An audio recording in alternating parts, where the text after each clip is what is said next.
winter sweets. We got 1, 2, 3, 4, 5, 6, 7, 8. This one gonna eat my bear. This is the best of them.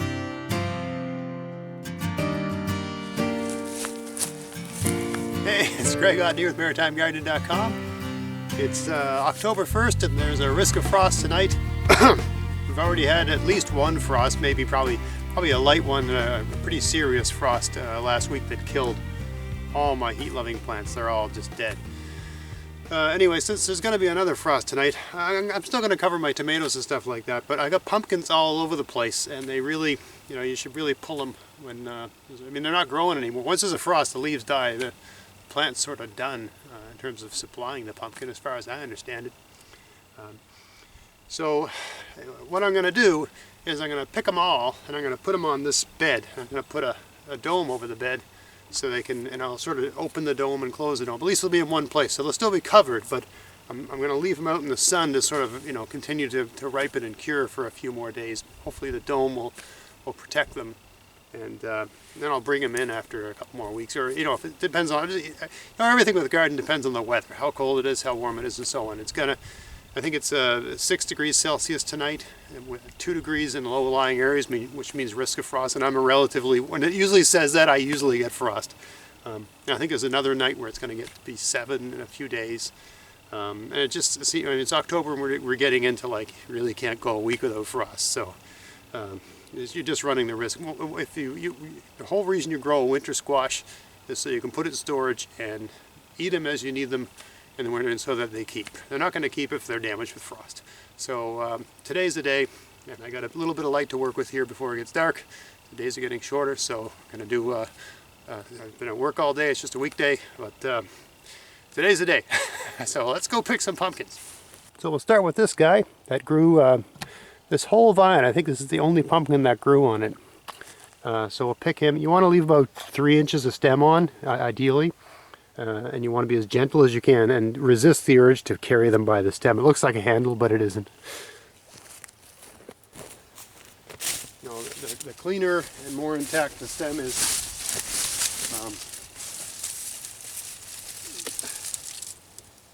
the better they'll keep, as a general rule of thumb.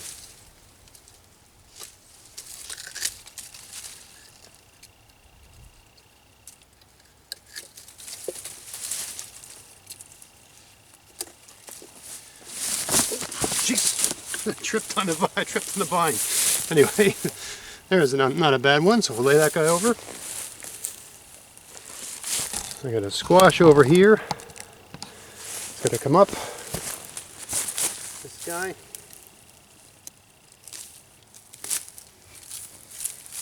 This one looks a bit... Actually, this one's been attacked by something. Oh, and it feels hollow. I think that's no good.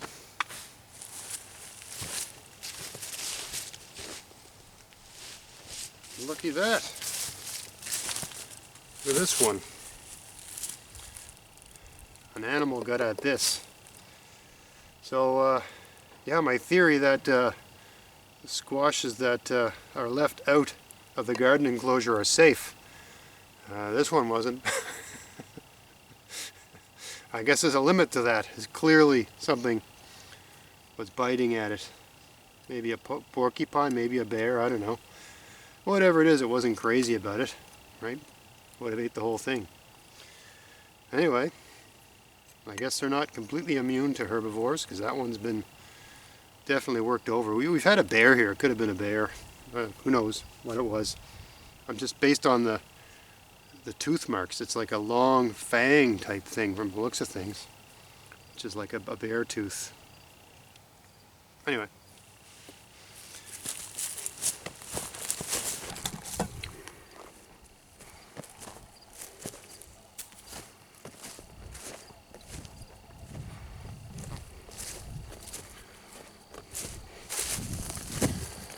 Alright, we're going up the, put this knife away so I don't fall down and stab myself to death. I'm going up the hill here.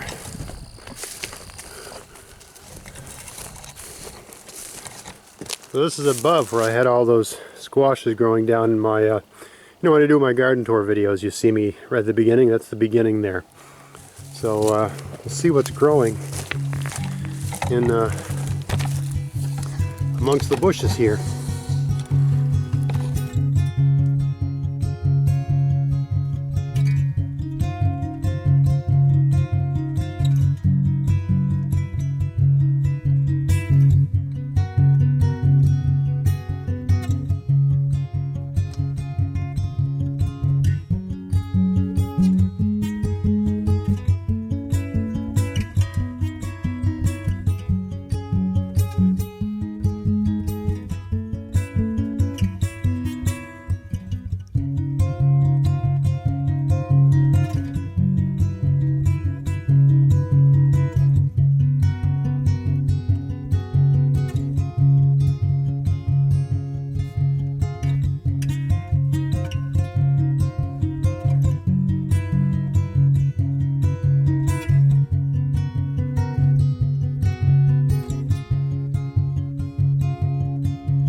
Alright, so here we are. We got this is the yield for the year. I think there's one more that I forgot in the garden.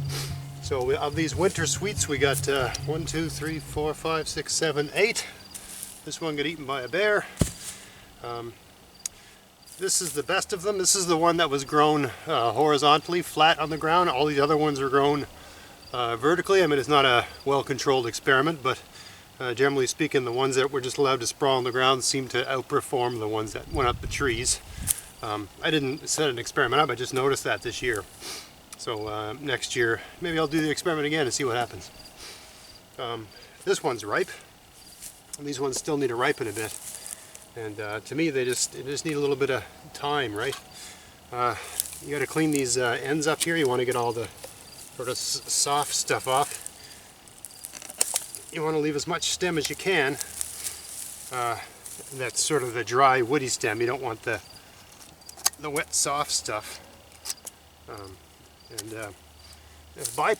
Bypass pruners are probably a better tool for what I'm doing right here.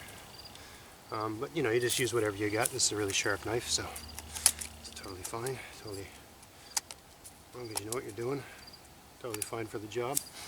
Anyway, I won't bore you with that. I gotta just clean those ends up, make sure they can sort of dry up and heal well, so that they store properly, right? There we go. Now, the other thing I'm going to do is put a dome over this. So hang on a second here. I'm going to go grab a dome out of the... if you've been following along since the winter, you know, I built a number of plastic domes to sort of kickstart, accelerate, whatever, the season this year. And one of them I built just using wood and just wood and poly, plastic. I didn't use any. Most of my domes are made with wire remesh, but going from a guy who had a garden and a pickup truck to a guy who had a garden and no pickup truck, it made me think, you know, what about people with no truck, right? What do they do? I mean, one thing you can do is just pay to have things delivered, of course. but let's say you don't want to do that. How do you get by in that situation? So I came up with a, you can see the video, maybe I'll put a link to it. I came up with a design for a dome, you know, a plastic dome that you can just make using 1x3s and 2x3s and plastic and staples, basically, with no large materials. Basically things that you can fit in the trunk of a car. All right, they're all cleaned up. Let's get that thing. All I did was fire it off down the hill here. It's been over here all summer long. Hopefully there wasn't some monster sleeping underneath it. See it down there? Almost like a boat. Kind of looks like a boat, and actually that's how I transport it. I tip it over and sort of drag it like a boat. So let's pull that sucker out. Incidentally, right next to that, I can tell there's an animal trail here. Something's been using this as a trail. A deer, a porcupine, or a bear, I don't know. Looks like a deer trail to me. It's, you know, about a foot wide and sort of well marked, well defined. For that matter, there's a bit of trail on this side too.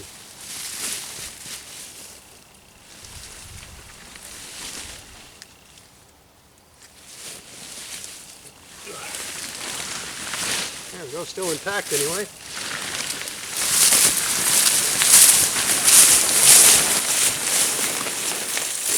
Look, you know, the wood's got a bit of, you know, it's been a bit moist in there, but remarkably unrotten considering it's just been sort of steaming, cooking in its own juices all summer long. I took those off in June after the last frost, so something like the last week or the third week in June I took them off finally. So let's get that over those pumpkins.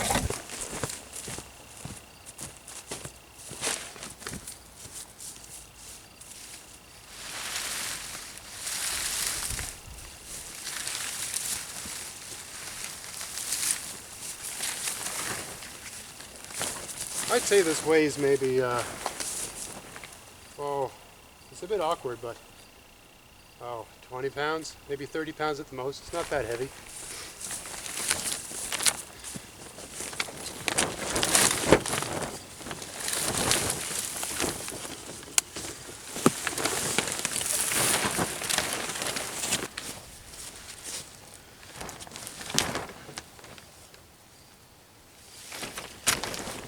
It's a lot like maneuvering a canoe. Feels very similar.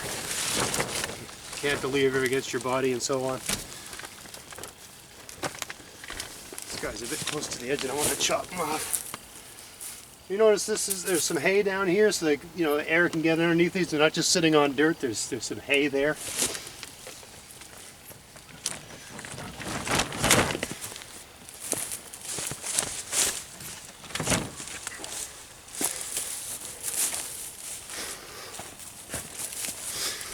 Alright, so I think that'll do it for now anyway. I don't think there's going to be any appreciable wind tonight. If there was wind, I'd have to put a rope over the top to hold it in place, otherwise it'd just blow off into the trees. We get crazy winds here, and it is hurricane season. Here where I live, we don't tend to get hurricanes. We tend to get the hurricanes that come up the coastline turn into tropical storms, but it's still enough to wreck a lot of stuff. And last year I had a good deal of my roof ripped off by one such storm. So, and $800 later, fix the roof. So, anyway, this should be okay for, you know, light frosts. Really, if we get a real serious freeze, of course, they got to go in. But I think, you know, this will do for the next few days. And every morning I'll just come out and take this off, and you know, let the air and let the ambient temperature get at it. You know, I don't want these cooking. Right, this could get very, very hot this time of year in full sun, so you still got to take it off and put it back on, in my opinion. So anyway, that's all I'm doing to get my pumpkins to ripen. I did a similar thing last year, just using the cold frames, and it seemed to work, so it should work this year. So I hope you found that interesting and gave you some ideas for what to do when you got pumpkins and they're not really ripe, but you're gonna get frost, and that's not good for them. You know, that's a way to get around it, right? You can still keep them outside and still have them, you know, getting the sun and the weather. The sun and the wind and all that sort of stuff helps to thicken the skins, toughen them up a bit, so that they store better, right? The thicker and harder the skin is, the longer they store. It's just like a good wrapper. So you want to have them outside as long as possible, but when you have a season like this one, where we basically had 90 frost-free days, right? That's about all we got, maybe not even, well, around 90 frost-free days, which is pretty tight for growing pumpkins, unless you're growing like a really fast-growing variety. But these particular ones I grew aren't super fast-growing, but they have a good flavor. And I wanted them as food. I wanted a couple that were big enough for jack-o'-lanterns, because you got to keep the kids happy. But I also wanted a crop of pumpkins that are good to eat. And these ones taste quite good. So I hope you found that interesting, and if you did, please like, share, subscribe, and check out my podcast, maritimegardening.com. Until next time, get out there, get at it, have fun in your garden. Thanks for watching.